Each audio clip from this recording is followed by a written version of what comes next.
ధరిని ఆశీర్వాదములతో ఆయన కుమ్మరించి దీవించి ఆత్మీయమైన ప్రతి సత్యమును పరిశోధించున్నట్లు కృప చూపి రాకడకు సిద్ధము చేయునుగాక. Amen. ఆమేన్. Amen. ఆమేన్. ఆమేన్. ప్రియ దైవజనం, మనము సున్నతిని ఆలోచన చేశాము. 2 విధాలైన సున్నతిని దేవుడు బయలుపరుస్తూ ఉన్నాడని, ఈ సున్నతి ఆత్మ సంబంధమైనదని ప్రకటిస్తూ ఆయన ధర్మశాస్త్ర విధులను గురించి, ధర్మశాస్త్రమును గురించి ప్రకటిస్తూ ఉన్నాడని, నేడు కొన్ని ఆధారాలను చూడబోతున్నామని మీ ముందు నేను గత సమయములో చెప్పాను. అయితే ఇక్కడ మనకి దేవుడు తన విధులను చాలా జాగ్రత్తగా గమనించండి. ఎందుకంటే అనేక మంది మానవ అక్షరార్థమైన తలంపులలో గ్రహింపు లేకపోతారు. అదేమిటంటే నేటి దినములలో ధర్మశాస్త్రపు శిక్షలు శరీరమందుంటాయా? ఉండవా? దేవుడు తన ప్రణాళికను ఏ రీతిగా ఏర్పాటు చేసి ఉన్నాడో నీవు నేను ఈ దినమున గ్రహించాలని పరిశుద్ధాత్మ దేవుడు కోరుతున్నాడు. గత వారం వరకు 3 వారములు మనము వీటిని ధ్యానించాము. ధర్మశాస్త్రమును తన శరీరము మీద కొట్టివేసి ఉన్నాడు గనుక ఎవరి మీద ధర్మశాస్త్ర ఆరోపణ జరగదు అని మనము గత వారాలలో గమనించినప్పుడు, ఏ వ్యక్తి యేసుక్రీస్తు రక్తముతో కడగబడి నీతిమంతునిగా జీవిస్తూ ఉన్నాడో అట్టివాడు ధర్మశాస్త్ర క్రియలను నీతిని బట్టి పాటించిన వానిగా, క్రీస్తునందున్న వానిగా ఉన్నాడు. నీతిని బట్టి, విశ్వాసమును బట్టి. కనుక ఈ ధర్మశాస్త్ర శిక్షావిధి అతని మీద ఉండజాలదు. దైవజనులు కూడా ఇందాక నేను కొద్దిగానే విన్నాను, అది చక్కని మాట. ఈ ధర్మశాస్త్రపు ఈ శిక్షా విధి మనను పరిశోధన చెయ్యాలి. ఇప్పుడు మీరు ఏం చేస్తారంటే, గత సమయములో మీ ముందు చదివిస్తానని చెప్పిన మాటను చదివిస్తూ ఉన్నాను. మీరు ఒకవైపు ధర్మశాస్త్రం అంతయు కూడా నిన్ను వలె నీ పొరుగు వానిని ప్రేమించుము అను మాటలు సంక్షిప్తమై ఉంచాడు అని మనకు తెలుపుతూ ఉన్నాడు. నిన్ను వలె నీ పొరుగువానిని ప్రేమించడం అంటే ఏమిటి? ఈ మాటలన్నిటినీ మనం ఈ దినమున క్లుప్తపరిచి మెలకువగలిగి ధ్యానించుదాం. మహోన్నతుడా, సర్వశక్తిమంతుడా, యేసు నాయన, నీ బంగారు పాదాలకు స్తోత్రాలు. నేను అల్పుణ్ణి, అయోగ్యుణ్ణి, ఎన్నిక లేని వాణ్ణయ్యా. నన్ను నీ సిలువ చాటున మరుగు చేసుకుని నీ యొక్క మాటలను మాకు విపులీకరించు. అక్షరార్థమైన తలంపులను దూరపరిచి నేటి ఆత్మీయమైన నీ కాపుదల ఎంత భాగ్యమైనదో నీవు సహాయం చేయి. Lord, fulfil your Holy spirit.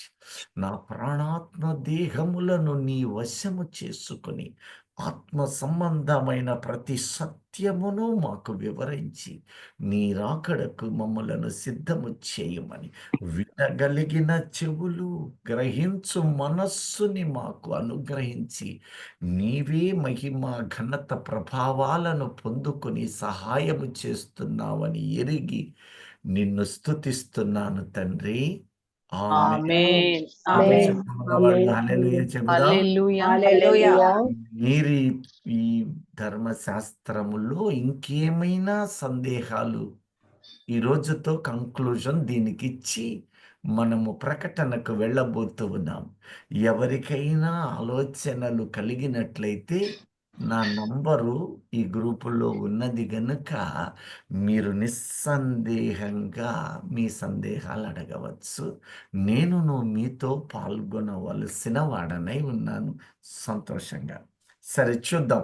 ఇప్పుడు ఈ ధర్మశాస్త్రపు శిక్షా విధిని ఆయన కలువరి శిలువ మీద ఏం చేశాడట? మేకులతో దేహము మీద కొట్టివేసి మేకులతో కలువరి శిలువకు బిగించి ఉన్నాడు. ఎందుకంటే ఆయన ప్రేమ మనకు క్షమాభిక్షను కలుగచేసింది. కొంత సమయము ఈ భూమి మీద బ్రతికిన కాలమును ఆయన అవకాశంగా ఇచ్చాడు.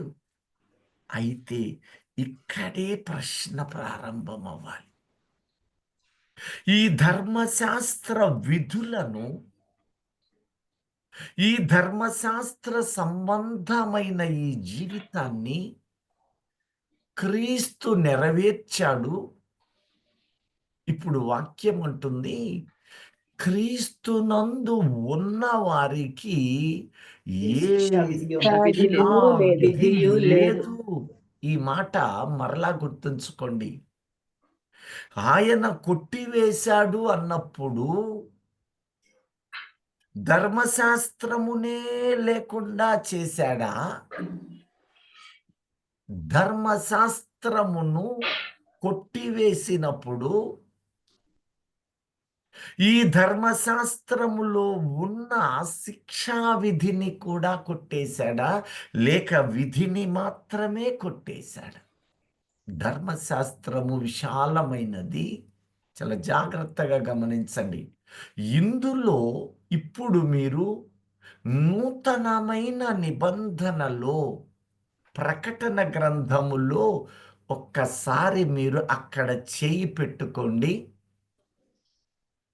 రెండవది నిర్గమకాండము 20వ అధ్యాయము 1 నుండి అక్కడొకరు చదవండి. ఇదేమో నూతనమైనది, అది పాత నిబంధన ధర్మశాస్త్ర కట్టడ. నీ దేవుడైన యెహోవా ఇక్కడ నూతనమైన ఈ మాటలు రెండవ మరణమని చూపిన ఆయన వీటిని ఎలాగూ పొందుపరిచాడు, ఏ రకంగా చేశాడు? నిశితమైన హృదయముతో చూద్దాం. నీ దేవుడైన యెహోవాను యెహోవాను నేనే. ఈ 10 ఆజ్ఞలు కూడా మీకు మరలా చెప్తున్నాను. 2 మాటలు దేవుడు తానేమై ఉన్నాడో 2 మాటలు చూపుతున్నాడు. మరొక 2 నీవు దేవునితో ఎలాగు జీవించాలో చెబుతున్నాడు. మిగిలిన 6 ఒక మనుష్యుడు మరి ఒక మనుష్యునితో ఎలాగు జీవించాలో చూపుతున్నాడు. ఇవి నడవకపోతే, వీటి ప్రకారముగా జీవించని వారికి, నీకు నాకు కాదు. ఇప్పుడే ఒక ప్రశ్న మీలో రావాలి. నీవు నేను క్రీస్తు యేసునందు జీవించడము మొదలైంది. రక్షించబడ్డాము.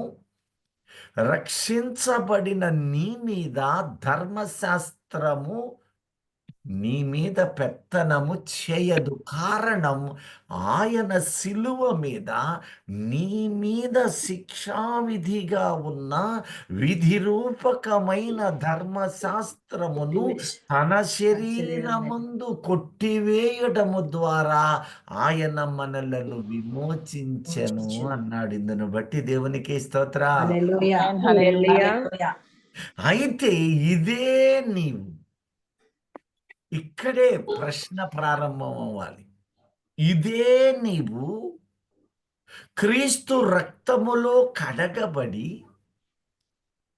పాప విషయములో మృతి నొందకుండా శపించబడిన అనుభవాలలో కుక్క తన వాంతికి తిరిగినట్లు జీవించినట్లయితే నీవు బాప్తిస్మము తీసుకున్నావు, పాప క్షమాపణను పొంది ఉన్నావు, రక్షించబడ్డావు.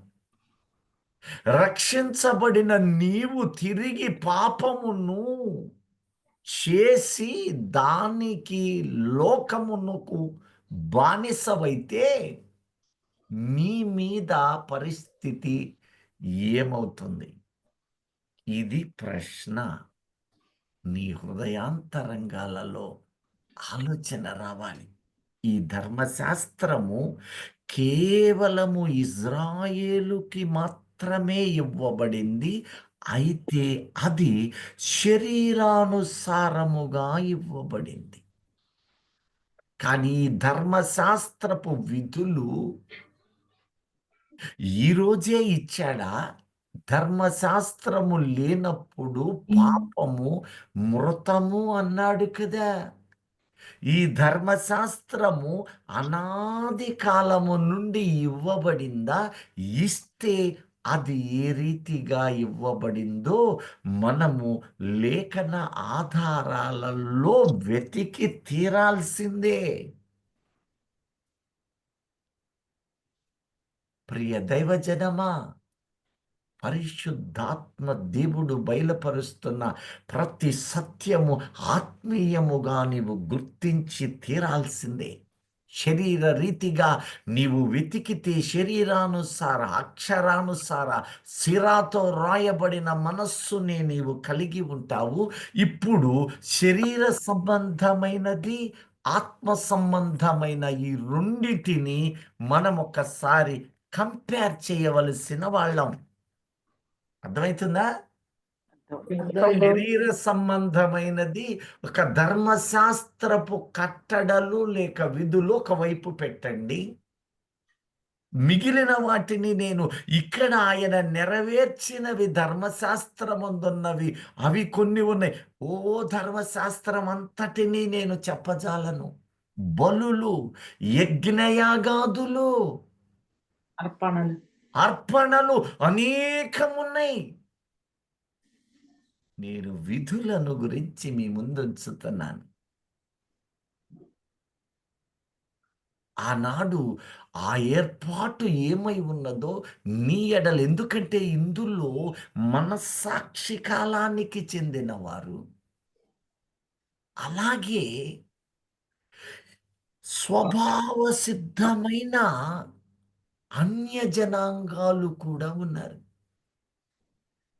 మరి వీళ్ళ సంగతి ఏంటి? నేటి దినాలలో కూడా రెండు రకాలు ఉన్నారు. ఒకరు పాపములోనే ఉండి రక్షణ పొందలేని బలహీనమైన మనస్సులతో అవే ఆసరా చేసుకొని బతికేవాళ్ళు. నీ ఇంట్లో, నా ఇంట్లో ఉండి ఉండవచ్చు. రక్షణ నాకొద్దు తృణీకరించే మనస్సు. మరికొందరు రక్షించబడి కూడా పాపాన్ని, అతిశయాలను, గర్వాన్ని, హృదయ తలంపులలో మోసాలను, లంచముతో వచ్చిన డబ్బులను దాచుకొని వాటిని వదిలిపెట్టలేని హృదయాలను, ఈ లోక సిరి సంపదల హృదయాలను, వాటిని మానని హృదయాలతో దేవునిని కలిగి ఉన్నామని అటు దేవుడు ఇటు లోకముగా బ్రతుకువారును కనపడుతూ ఉన్నారు. ఒక పాపము నీలో నుంచి చనిపోవాలి. ఒకప్పుడు పాపివి, ఒకప్పుడు దుష్టుడవు, లోక సంబంధమైన కోరికలు నిలయమై ఉన్నావు. అట్టి నీవు పాపము విషయములో నీవు మృతుడవై ఉండకపోతే, ఇక్కడ చూడండి, మృతుడవైతే నీవు క్రీస్తు సంబంధివి, నీ మీద నీతి ప్రకాశిస్తూ ఉంది. అదే నీవు మృతుడవు కాకపోతే నీ మీద ఏం ప్రకాశిస్తుంది? ఇప్పుడు పాపమే. నీవు క్రీస్తునందు మృతుడవై ఉండాలి. అప్పుడు క్రీస్తు నీ మీద ధర్మశాస్త్రమును కొట్టివేశాడు. మరి నీవు పాపమును విడిచిపెట్టక, అపవిత్రతలను విడిచిపెట్టకపోతే,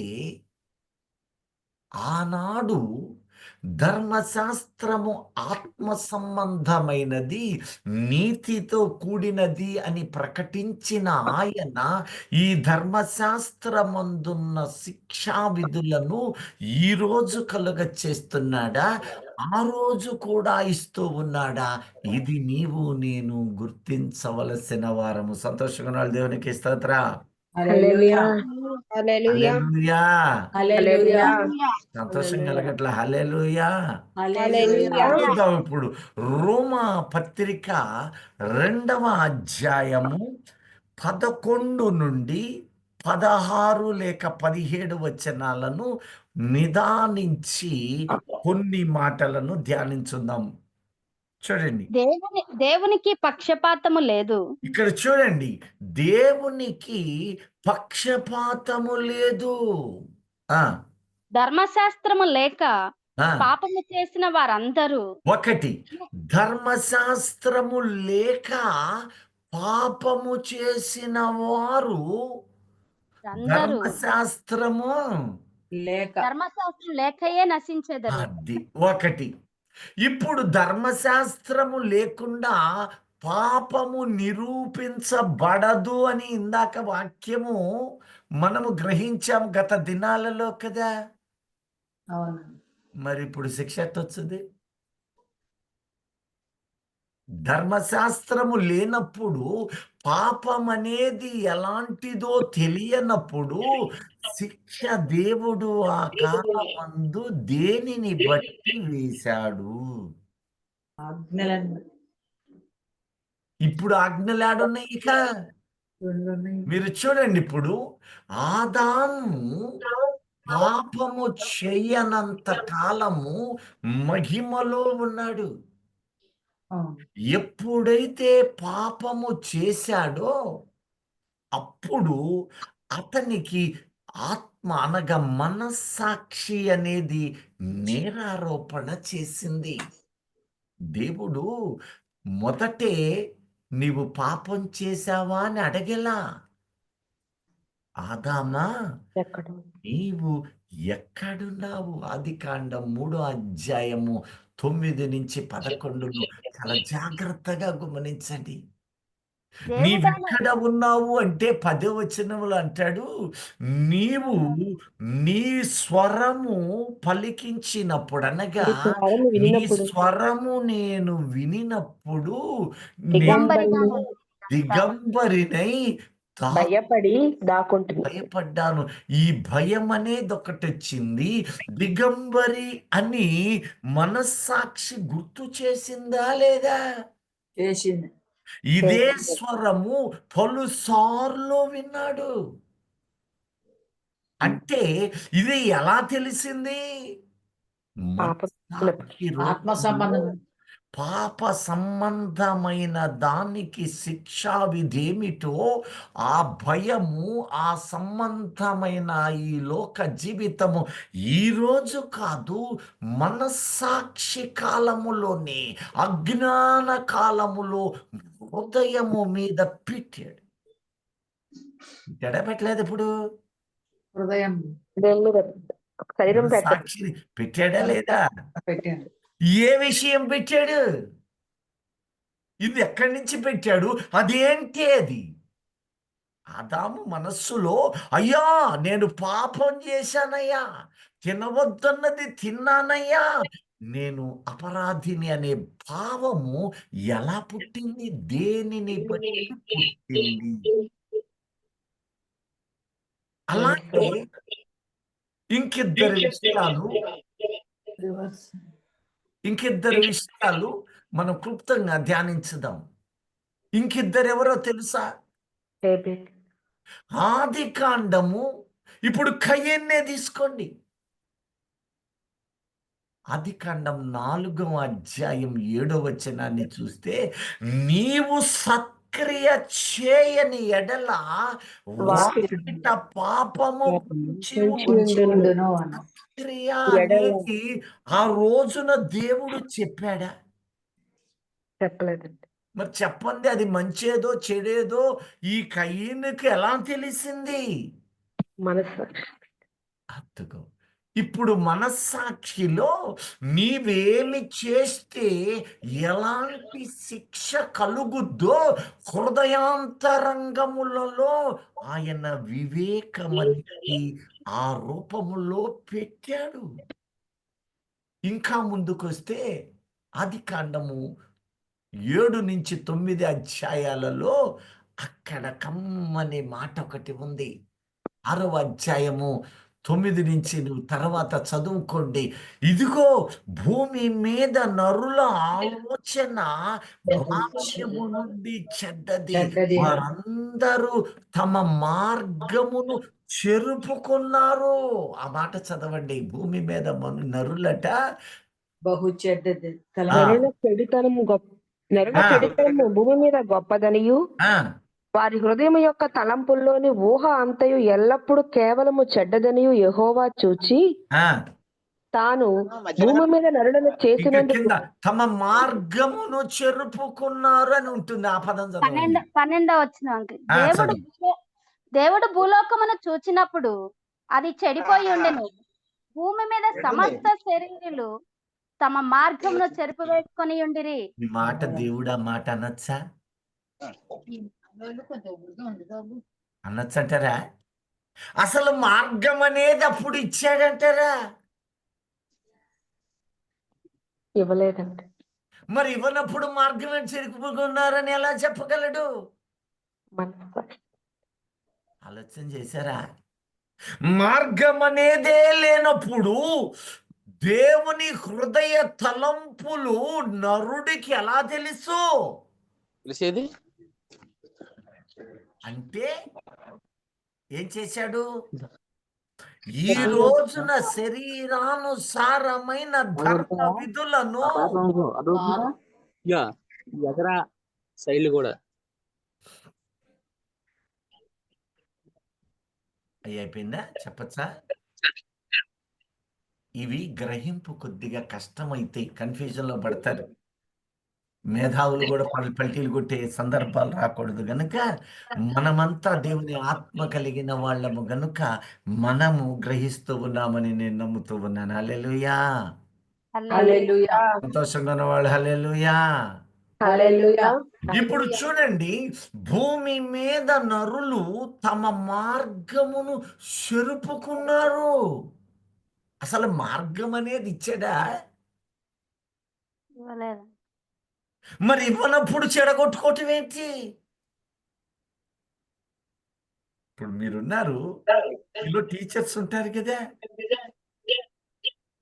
ఓ పుస్తకం ఇచ్చి ఆ పుస్తకాన్ని చదువుకొని పరీక్ష రాయి అని మార్కులు వేస్తారు. అవునా? పుస్తకం వేయకుండా ఒరే పరీక్ష రాసావా, ఫెయిల్ అయిపోతావు, చదువుకో అనగలరా? మరి ఇప్పుడు ఇవన్నీ ఎక్కడయ్యి అంటే దేవుడు ఏం చేశాడంటే ఇవి ఏవి చెయ్యకూడదు, ఏవి చెయ్యాలో మనస్సాక్షి కాలమందు ఎప్పుడైతే మహిమను కోల్పోయాడు, ఎప్పుడైతే పాపమనేది జరిగించాడో, ఆ పాపము ద్వారా మనుష్యుడు పతనమైపోతూ ఉన్నాడు అని ఎరిగిన వాడు అతనిని శపించలేదు, నిన్ను నన్ను శపించలేదు, కానీ నిన్ను బట్టి నేలను శపించాడు, నిన్ను బట్టి ఆ కుయుక్తి కలిగిన సర్పమును శపించాడు. అయితే నేలలోనికి నీవు వెళుతూ ఉన్నావు, ఏ నేల నుండి నీవు తీయబడ్డావో ఆ నేలకు నీవు చేర్చబడతావు, నీవు మన్నువు గనుక మన్నైపోతావు.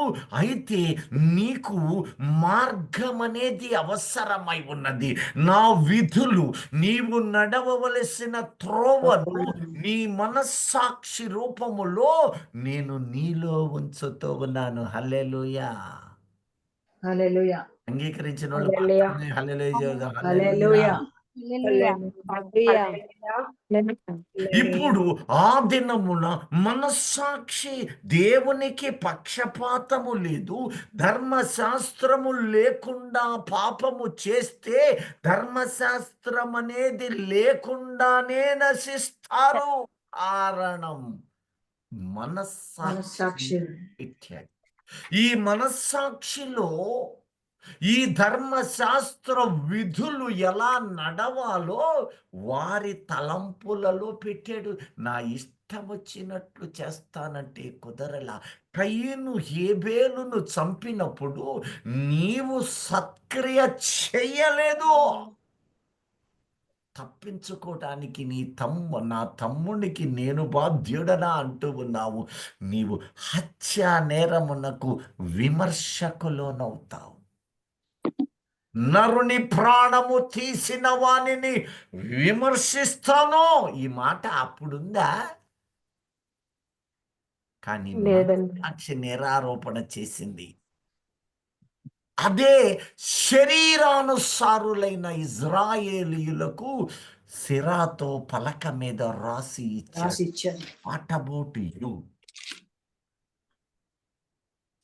ఇప్పుడు ఈ లోకములో ప్రస్తుతం ఉన్న వారిలో కూడా 2 తెగలున్నారు. ఒకరు లోకానుసారమైన వారు, ఒకరు క్రీస్తునందున్నవారు. దేవుని తెలియని వారు, తెలుసుకోవాలని ఆలోచనే లేని వాళ్ళు. నీ కళ్ళ ముందే, నీ ఇంటి ఎదురే ప్రార్థనకి రమ్మన్న రాని జనము కొందరైతే రండి ఆయనను వెతుకుదామని వెళ్ళేవాళ్ళు. వీళ్ళ స్థితులు ఎలా ఉంటాయి? ఇప్పుడు తర్వాత చదువమ్మా, రోమాపత్రిక 2.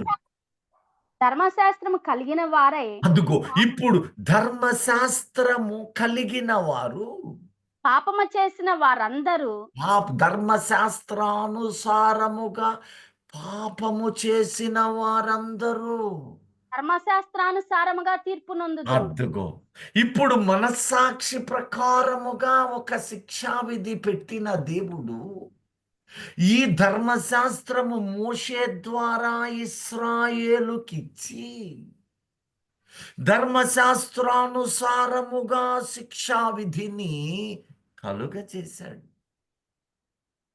ధర్మశాస్త్రము అంటే ఆ రోజు మోషే 40 పగళ్ళు 40 రాత్రులు సినాయి కొండ మీద ఉన్నాడు.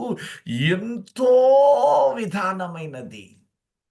అయితే వాటిలో ప్రాముఖ్యమైనవి ఈ ఆజ్ఞలు. ఈ ఆజ్ఞలలో ఉన్న సత్యమునే మనము ధర్మశాస్త్ర విధులు అంటూ ఆలోచన చేస్తున్నాం. ఇప్పుడు ధర్మశాస్త్రము లేని వారు ఆ అజ్ఞాన కాలము నుండి ధర్మశాస్త్రము వరకు, అంటే ఆదాము కాలము నుండి ఏ యొక్క మోషే కాలము వరకు కూడా వీరు ధర్మశాస్త్రము ఎరుగని వారు. అయితే దేవుడు వారి హృదయమును పలకల మీద రాసినట్లుగా మనస్సాక్షి రూపములో ఉంచాడు గనుకనే ఆ మార్గములు అని పలికాడు. ఆ మార్గముల ప్రకారముగా నడువని వారిని ఇదిగో శిక్ష విధిస్తూ ఉన్నాడు. శాపము, శపించబడినవాడు కయీనుతో అంటూ ఉన్నాడు. సొదొమ గొమొర్రా మనుష్యులు దుష్టులు. ఏమంటున్నాడు ఆదికాండంలో 13లో? సొదొమ మనుష్యులు దుష్టులును పాపులును. అసలు దుష్టత్వం అంటే ఏంటో వాళ్ళకు చెబితే అది దుష్టత్వము అనొచ్చు. ఆ సొదొమ గొమొర్రా, ఆద్మా, కల్మాయిషు, సోయరు, ఈ 5 మహాపట్టణాల వాళ్లకు అంతకు మునుపు దేవుడు ధర్మశాస్త్ర విధులు వారికి లిఖితపూర్వకంగా ఇవ్వలేదు కదా. మరి అది దుష్టత్వం అని దేవుడు పలికితే సరిపోద్దా? చెప్పండి. చాలదు. అందుకని ఆయన ఏం చేశాడంటే వారి మనస్సాక్షిలో ఈ విధులను పెట్టి ఏది నీతో, ఏది అనీతో, ఏది పరిశుద్ధతో, ఏది పాపమో మనస్సాక్షి ద్వారా తెలపనుద్దేశించాడు. నోవకు, నీవు ఈ తరములో నీవు నీతిమంతుడవు. మంచుడు ఉండాలి. క్యాలిక్యులేటెడ్. అప్పుడు ధర్మశాస్త్రము లేదే, ఎలా క్యాలిక్యులేషన్ జరిగింది? చాలా జాగ్రత్తగా గమనించండి ప్రియ దైవజనమా. ఇక్కడ యేసు రక్తములో కడగబడ్డ నీవు, యేసు రక్తములో కడగబడ్డ నీవు ఆ నీతిమంతుడని తీర్పును ఆయన వెల్లడి చేస్తున్నాడు. నిన్ను పరిశుద్ధుడు అంటూ ఉన్నాడు.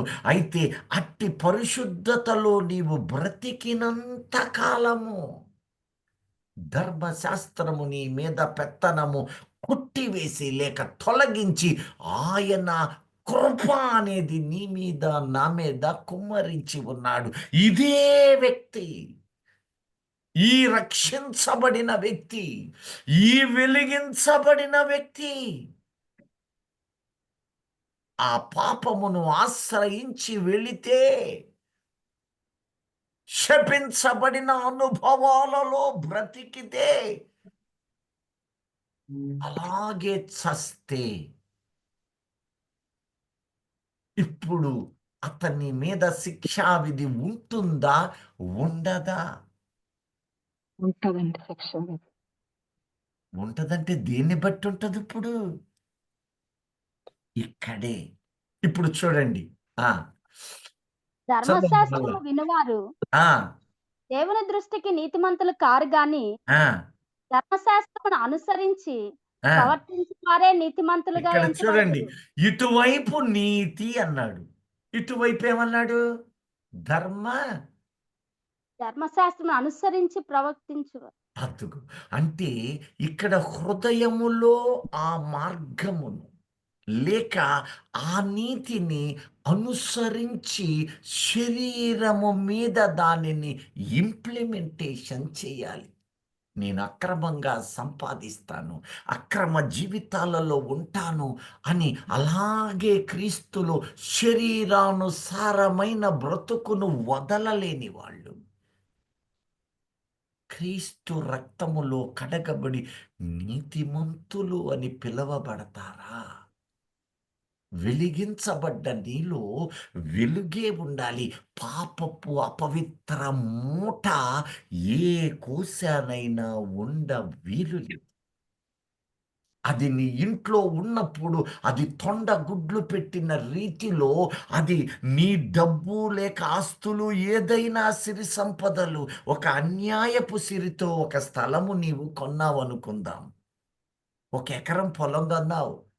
ఆ సంపాదన అన్యాయం. ఆ రోజు 1,00,000 ఉంది, ఈరోజు 10 లక్షలకు ఎలాగూ పెరుగుద్దో ఆ పాపము కూడా దీనిని పోలే పెరిగి తీరుద్ది. నేను ఈరోజు ఆపేశానయ్యా నీవంటే నీవేం చేయాలి? ఈ 10 లక్షలను తీసుకొని ఖర్చు పెట్టాలి. కాదయ్యా నేను తీసుకున్న లక్షే నేను పంచుతాను అన్నావంటే ఆ 9 లక్షల వడ్డీ నీ మీద నేరారోపణ చేస్తుంది. నీవు సువార్త ప్రకటించు, ప్రార్థించు, ఏమైనా చెయ్యి. పరిశుద్ధాత్మ దేవుడు సూటిగా మాట్లాడుతున్నాడు. ఆ 9 లక్షల ఉదాహరణ, ఆ వివరము దేవుని లెక్కడిగి తీరతాడు. ఏమైపోతావు? అందుకని అంటున్నాడు కడుగు. కడగటం అంటే క్షమించావు గనక చెల్లుబాటు అనే భ్రమలో బ్రతకవద్దు. క్రియలలో కడగాలి. తప్పు చేశాను, పరిహారము చెల్లించుకుంటాను. జక్కయ్య చెప్పినట్టు. ప్రియ దైవజనమా, చూడండి, ధర్మశాస్త్రము లేని వారు మనస్సాక్షి ద్వారా ఆ ధర్మశాస్త్ర సంబంధమైన వాటిలో ఉంటారు. ధర్మశాస్త్రము కలిగిన వాళ్ళు ఆ ధర్మశాస్త్ర సంబంధమైన తీర్పుకు వస్తారు. ఇప్పుడు మిగిలిన వాళ్ళు చూద్దాం. మన ఇండియా సంగతి ఏంటో, ఇండియా వలె ఉన్న ప్రజల సంగతి ఏంటో కూడా అక్కడే రాశాడు. చూడండి, ధర్మశాస్త్రము లేని అన్యజనులు ధర్మశాస్త్రము నాకు నీకు ఇవ్వలా కదా? ఇచ్చాడా? ఇవ్వలేదండి. ఎవరేం మాట్లాడలా. ఇవ్వలేదండి. హల్లెలూయా. హల్లెలూయా. ధర్మశాస్త్రము లేనటువంటి నేను మన భారత లేక పరిసరాల వాళ్ళు ఉన్నారే అనుకో, లేని అన్యజనులు స్వాభావికముగా ఇక్కడ చూడండి, స్వాభావికముగా ధర్మశాస్త్ర సంబంధమైన క్రియలను చేసిన ఎడల ధర్మశాస్త్ర సంబంధమైన క్రియలు చేసిన ఎట్లా చేస్తారండి? ఎలా సాధ్యమండి? మనస్సాక్షి మంచి క్రియలు. ఇప్పుడు ధర్మశాస్త్ర విధులే నీకు తెలియదు కదా. అక్కడే అంటున్నాడు, ధర్మశాస్త్రము లేని అన్యజనులు. పుస్తకమే లేదు, చదివేట చదువుతావు.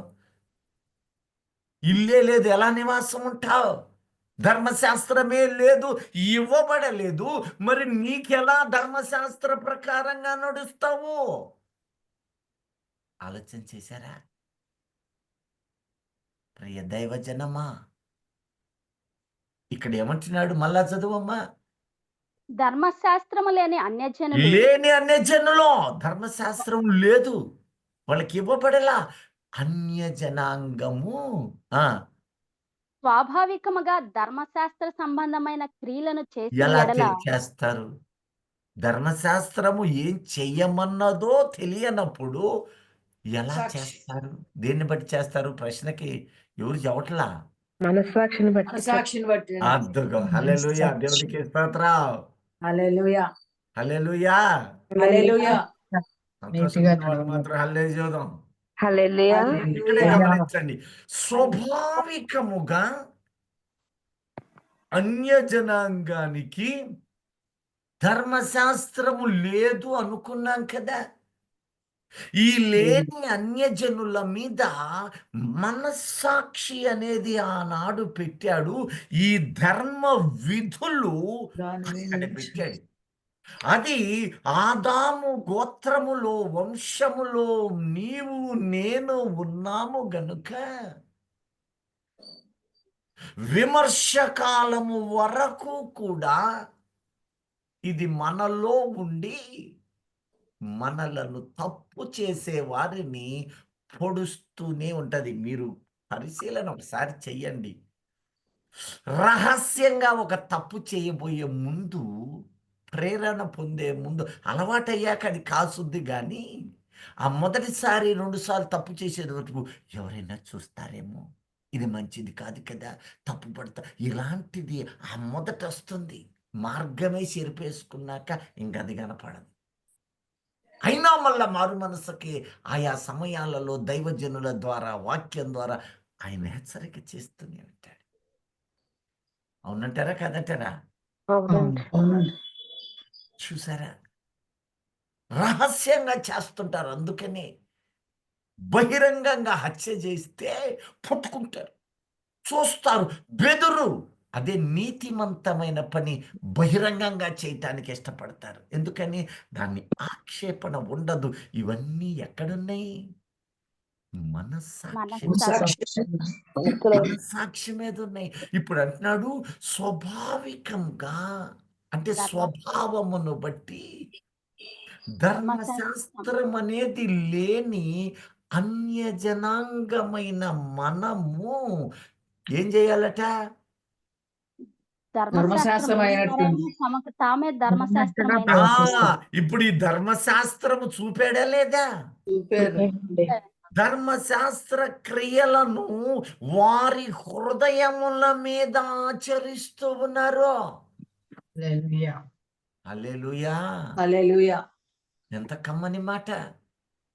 అంటే ఈ ధర్మశాస్త్రము నిన్ను విడిచిపెట్టలేదు. దానిలో ఉన్న శిక్షావిధి నిరంతరము పొడుస్తూ హెచ్చరిస్తూనే ఉన్నది. ఎందుకంటే ఇది పరిశుద్ధాత్మ దేవుడు అప్పుడు అనుగ్రహించబడని కాలమునందు ఆయన ఈ రీతి పెట్టాడు. ఈ రోజున కృపలో నీవు నేను ఉన్నాం. ఏ వ్యక్తి రక్షించబడ్డాడు, ఏ వ్యక్తి పాప విమోచన పొందబడి ఉన్నాడో, నీవు ధర్మశాస్త్రము నెరవేర్పు నీలో జరిగించిన దేవుడు ఆ శిక్షా విధి నుంచి నిన్ను వేరు చేసి నిన్ను కృపలో దాచిన దేవుడై ఉన్నాడు. హల్లెలూయా! కనుక నీవు కృపకు బద్ధుడవు. స్వాభావికముగా ఉన్న లోకము, దాని ఆలోచనలన్నీ కూడా లోక సంబంధమైనవి. అవి ధర్మశాస్త్రమునకు ఎంత మాత్రము లోబడనుల్లవు. చూసారా? ఇప్పుడు ఇంకా చదువమ్మా, 16-17 వచనాల వరకు చదువు. అట్టి వారు మనస్సాక్షి కూడా సాక్ష్యం అద్దుగో, ఇచ్చుచుండగను. అట్టివారు అంటే వాళ్ళు ధర్మశాస్త్రాలను ధర్మశాస్త్ర సంబంధులకేమో ధర్మశాస్త్ర ప్రకారముగా నీవు చేసిన దానికి శిక్షావిధి. ఇప్పుడు మిగిలినోళ్ళు అట్టివారు అంటే ఈ మనస్సాక్షి కాలానికి ధర్మశాస్త్ర సంబంధులుగా లేనివారు, ధర్మశాస్త్రము వారి మీద లేదు అని ఉండు వారందరి మీద అట్టి వారి మనస్సాక్షి కూడా సాక్ష్యం ఇచ్చు. అద్దుగో, మనస్సాక్షి కూడా సాక్ష్యమిస్తూ ఉందట. ఈ మనస్సాక్షి ఇప్పుడు ఉందా పోయిందా? ఉందండి. ఉందండి. ఉంది. రక్షించబడిన నేను, వెలిగించబడిన నేను స్వభావ సిద్ధంగా పాపములో మునగాలి అని కోరి మునిగితే ఆ మనస్సాక్షి నన్ను ఓరకొంచుద్దా? లేదని హెచ్చరించుద్దిగా. అలాగని పరిశుద్ధాత్ముడు మనలో లేడా? ఆయన హెచ్చరిస్తాడుగా. వాక్యము హెచ్చరిస్తుంది కదా, ముప్పేట నిన్ను హెచ్చరిక చేస్తూనే ఉంటాడు. క్రీస్తు కృపలో ఉన్న నీవు పాపివైతే ఆ మనస్సాక్షి రూపములో ఉన్న ఆ ధర్మ విధులను సూటిగా ప్రకటిస్తాడు. నాకు లేదు, పోయిందే అని నీవు అనుకోవచ్చు, నేను అనుకోవచ్చు. అది పోతుందా లేదా? ఇప్పుడు నిర్గమకాండం ఒకవైపు, ప్రకటన 21:8 ఒకవైపు. ఇదేమో ధర్మశాస్త్ర సంబంధమైన క్రియలు ఈ ఇశ్రాయేలుకు మోషే ద్వారా ఇచ్చింది ఒకవైపు ఉంటే, రెండవ వైపు కృపాకాలమందున్నటువంటి ఆ కృపలో నిక్షిప్తమైన ఈ మాటలను కంపేర్ చేద్దాం. సరేనా? ఓకే. ఇక్కడ రాయబడిన ఇవన్నీ ఈ 10 ఆజ్ఞల మట్టుకే నేను వివరిస్తున్నాను. బలులు, సమర్పణలు, సమస్తమైన క్రియలు ఇవన్నీ నేను ఎత్తజాలను. ఎందుకంటే అవి ధర్మశాస్త్రం అంతయు అన్నాడు. వాటర్ పట్టుకోండి. 1 కాదు, 2 కాదు, జీవిత కాలము చాలని విధులు అక్కడ రాయబడి ఉన్నాయి. ప్రాముఖ్యమైనవే చూద్దాం. కంపేర్ చేయండి. ఇప్పుడు మొదట ఏది చదువుతారు? నీ దేవుడైన యెహోవాను నేనే. ఆ నేను తప్ప వేరొక దేవుడు నీకు ఉండకూడదు. ఉమ్, పైన ఆకాశమందే గాని, ఆ, క్రింద భూమి యందే గాని, ఉమ్. భూమి క్రింద నీళ్ళ యందే గాని యుండు దేని రూపమునైనను, విగ్రహమునైనను నీవు చేసుకొనకూడదు. ఆ. వాటికి సాగిలపడకూడదు, వాటిని పూజింపకూడదు. చూడండి, ఇక్కడ ఏమంటున్నాడు తెలుసా? 21:8లో అక్కడ ఇంకొకరు చదవండి. పిరికి పిరికివారు, వారిను, పిరికివారు. అవిశ్వాసులను, పిరికితనం అంటే ఏంటి? అంటే యేసుక్రీస్తే రక్షకుడని తెలుసు. యేసు తప్ప లోకములో దేవుడు లేడు. నీ దేవుడైన యెహోవాను నేనే. నేనే అన్నాను. ఇప్పుడు యేసుక్రీస్తు నేనే రక్షకుణ్ణి అంటూ ఉన్నా ఆయన దగ్గరకు రాలేని మనస్సు, ఆయనను ప్రకటించలేని మనస్సు, ఆయనను పోలి జీవించలేని మనస్సు, శరీరార్పితమైన జీవితాలలో సంపూర్ణంగా హత్తుకోలేక ఒకవైపు దేవుడు, ఒకవైపు లోకము కలిగిన మనస్సు, పిరికితనము అక్కడ ప్రకటిస్తున్న మాట ఇందులో గుప్తపరిచినట్లు లేదా? ఉందండి. ఉందండి. ఇక ఏ విగ్రహమునైనను చేసుకొనకూడదు. చేసుకొనకూడదు, పూజించకూడదు. కూడదు. ఇది గుర్తుపెట్టుకోండి, నెక్స్ట్ సెషన్స్ లో వస్తాయి. తర్వాత అవిశ్వాసులను, అదిగో అవిశ్వాసం. ఇప్పుడు చెప్పిన మాటల్లో ఎప్పుడైతే నీవు యేసుక్రీస్తులో ఉన్నావో, లోక సంప్రదాయాలు నీ మీద ఉన్నవి అంటే ఫినిష్. చిన్న మాటలే, క్రైస్తవులే. ఓ మాట చెప్పనా? కాకెరిత్తే చుట్టాలు వస్తారనే ఒక క్రైస్తవులు లేరా మీలో? ఉన్నారండి. నీవు అక్కడ రొద్దక సబ్బుతో దురద పుడితే చుట్టాలు వస్తారనే వాళ్ళు లేరా? కాలు దురద పుడితే చుట్టాలకు సంబంధం ఏంది? అర్ధాకెందుకు? ఒక పెళ్లి పత్రిక రాయడానికి ముహూర్త గడియలు పెడతారా లేదా? పెడతారండి. మరి పెడతారు. క్రైస్తవులేగా. అవునండి. ఇప్పుడు ఏమైంది? పోయింది. వైపు క్రీస్తున్నాడు, ఇంకొక వైపు 9 గంటల 24 నిమిషముల ఫలానా సెకండ్లకు. ఎవడు చెప్పాడు నీకు ఈ టైం? దినమెల్లా క్రైస్తవ్యమై ఉండాలి కదా. నల్లపిల్లి వెనక దగ్గర అన్నట్టే ఉంది కదా. కొన్ని మంచి సరే, అనుకుంటా. దేని రూపమునైన షాడో, దేని తలంపైనను ఏ విధంగా. ఇంకొంతమంది ఉన్నారు క్రైస్తవులే, కానీ అక్కడ ఒక ఆమె ఉంటుంది, ఆ దేవతలుగా పిలువబడుతూ మనుష్యుడు ఆకాశరాణి అని పిలుస్తుంటారు. వెరీ క్రీస్తు మేరీ మాతకి తర్పణాలు ఇచ్చేవాళ్ళు ఉన్నారు, కొవ్వొత్తులు వెలిగించేవాళ్ళు, చీరలు పెట్టాలి. వీళ్ళంతా శరీర సంబంధమైన తలంపులుగా కలిగి ఉన్నట్టే లేదా? అవునండి. మరి ఆత్మీయులు ఎట్టయితారు? అవిశ్వాసులు. ఇంకా అవిశ్వాసులు. అసహ్యమైన పనులు, అసహ్యమైన పనులు అని అన్నాడు కదా. అవన్నీ ఇందులో ఉండయేమో. కొత్త నిబంధన కూడా చూద్దాం. ఆ తర్వాత ఏమన్నాడు చూడండి. అంటే నిర్గమ 13 చదవనా అండి? నిర్గమే చదవండి. ఓకే. వచనం చదవండి, పర్వాలేదు. నీ దేవుడైన యెహోవా నామమును వ్యర్థముగా ఉచ్చరింపకూడదు. ఆ, విశ్రాంతి దినమును పరిశుద్ధముగా ఆచరించుట జ్ఞాపకం ఉంచుకొనుము. ఆ, నీవు దీర్ఘాయుష్మంతుడు అగునట్లు నీ తండ్రిని నీ తల్లిని సన్మానించుము. తల్లిని తండ్రిని సన్మానించడం అంటే, నేను వెళ్ళాను రాత్రి 3 అయిపోయింది నిన్న మొన్న ఆ ఈస్ట్ గోదావరి జిల్లాలో. అందరికీ ముందు రోజులు శాలువా తెచ్చి కప్పుతున్నారు. ఏంటంటే సన్మానం దైవజనులకు. నేను చూసి 4 వాక్యానుసారంగా ముట్కాయలేసి, సన్మానం అంటే ఏమిటి? ఈ రోజున ఎంతమంది తల్లిని తండ్రిని వారి మాట వినక తృణీకరించే స్వభావం, తల్లిదండ్రులకు తిండి పెట్టలేక నీతి సూక్తులు చెప్పే స్వభావాలు, తను సంపాదనలో పడిపోయి భార్య అత్తమామల మధ్యలో గొడవలు, సమస్యలు, సమాధానము లేని క్రమము, సన్మానించలేని జీవితం. తల్లిదండ్రులు దూరం పెట్టి డబ్బులు ఇస్తూ ఉంటారు కొందరు. ఒకటా రెండా? మాయ. ఈ రోజున ఎంతమంది ఉన్నారో చూసుకోండి. అట్టి వారిలో మనము లేమని దేవుడు అట్టి కృపను మనకిచ్చి ఉన్నాడు.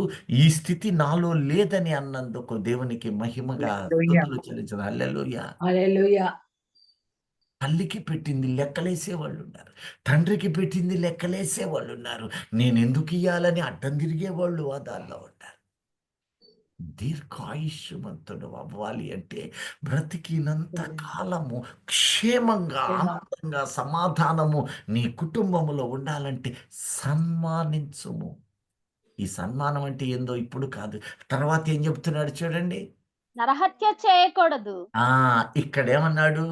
ఇది ధర్మశాస్త్ర సంబంధముగా ఈ మాట అన్నాడు, అవునా? అవును. ఇప్పుడు కయీను హేబేలును ఏం చేశాడు? చంపేశాడు. చెప్తాడండి. చంపాడుగా. ఉమ్. ఇప్పుడు శపించాడా లేదా? చెప్పించాడు. ఇప్పుడు ధర్మశాస్త్రంలో అదే మాట రాయబడింది కదా.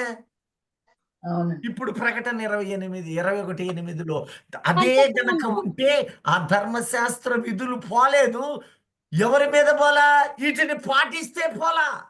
పాటియ్యకపోతే, క్రీస్తులో ఉంటే, రక్షణలో ఉంటే, జీవమును అనుసరిస్తూ నడుస్తూ ఉంటే ఈ ధర్మశాస్త్రము నీవు దాటావు. అలా లేనప్పుడు ఆ క్రియలు ఎక్కడ ఉన్నాయో లేవో ఒకసారి చూద్దాం. నరహంతకులను. అదిగో అక్కడేమో నరహత్య చెయ్యొద్దు అన్నాడు, ఇక్కడ నరహంతకులను. ఇప్పుడు ఉందా పోయిందా? ఉందండి. ఉన్న అదేంటి కొట్టేశాడుగా. అంటే ఏం కొట్టేశాడు? మనం అది తెలుసుకోవాలి. కొట్టేయబడి నా ఇష్టం వచ్చినట్టు బ్రతుకుతాను, నాకు ధర్మశాస్త్రం లేదని అనుకోకూడదు. స్వభావ సిద్ధముగా అన్య జనాంగము లోకములో ఉన్నారని ఎరిగిన దేవుడు వారి విషయములో కూడా తీర్పరి అయి ఉన్నాడు. నరహత్య చేయకూడదు. ఆ తర్వాత ఇంకా రమ్మ వ్యభిచరించకూడదు. వ్యభిచరించకూడదు ఇక్కడ అన్నాడు. ఇప్పుడు నరహంతకులను ఇక్కడేమన్నాడు? వ్యభిచారులను. మారింది. వ్యభిచరించకూడదు అన్నాడు, ఇక్కడ వ్యభిచారులను. అంటే శరీర రీతిగా ఏది చెయ్యకూడదు అక్కడ చెప్పాడు, అక్కడ శరీర శిక్షణ అమలు చేశాడు. మరణమునకు మరణం అన్నాడు. ఇప్పుడైతే నీకు నాకు అవకాశం ఇచ్చాడు. ఇచ్చి ఈ శిక్షలు అక్కడ ఆత్మ సంబంధమైన శరీరానికి పెట్టాడు. వ్యభిచారులు, నరహంతకులు, విగ్రహమును చేసుకొనకూడదని మొదటే చెప్పాడు. విగ్రహారాధికులు, అక్కడ అబద్ధ సాక్ష్యము పలకకూడదు. నీ సహోదరుని భార్యను నీవు వ్యభిచారులు, నరహంతకులు, విగ్రహారాధికులు, మాతృకులు, అక్కడున్న ఆ శిక్షా విధులు చేయకూడదని చేస్తే శరీరమందు పెట్టిన వాడు ఇక్కడ శరీరమునకు ఒక అవకాశం ఇచ్చి మారు మనస్సుకు తగిన ఆలోచన పెట్టి మారు మనస్సు ఇస్తావు. ఎంత గొప్ప దేవుడు! నీవు మార్చబడటం అంటే వాటిని నీలో నుంచి కొట్టివేయబడ్డ పోతబోయటం కాదు. మూటంతా దాచిపెట్టుకొని అయిన పోత పూస్తే అది కాదట, మొత్తం మూట మూట వడ్డీతో సహా బారేయాల్సిందే. అప్పుడు ఆయన నిన్ను నన్ను అంటూ ఉన్నాడు, నా నీతి నీ మీద ఉంచాను, నా నీతిమంతుడా అని పిలుస్తూ ఉన్నాను. ఆ నీతిమంతుడు పరలోక వారసుడై ఉన్నాడు. ఇదిగో శాప పాపములన్నీ కూడా నీ మీద కొట్టివేశాను. కానీ నీవు పాప సంబంధివిగా ఉన్నట్లయితే ఈ శిక్షా విధిని నీవు తప్పించుకోలేవు.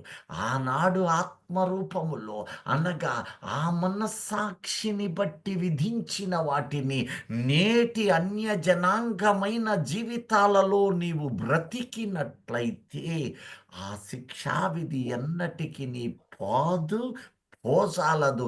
ఆ శిక్ష నేను పరమందున్న నేను విమర్శ దినాన బయలుపరుస్తాను. ఆ రోజున ఏమైపోతావని హెచ్చరిక చేస్తూ ఉన్నాడు. మనమైతే రక్తములో కడగబడి క్రీస్తు యుద్ధలో క్రీస్తులో నివసిస్తున్న మనము ఆయన రాకడకు సిద్ధమై ఆ శిక్షా విధిని దాటి ఉన్నాము. హల్లెలూయా!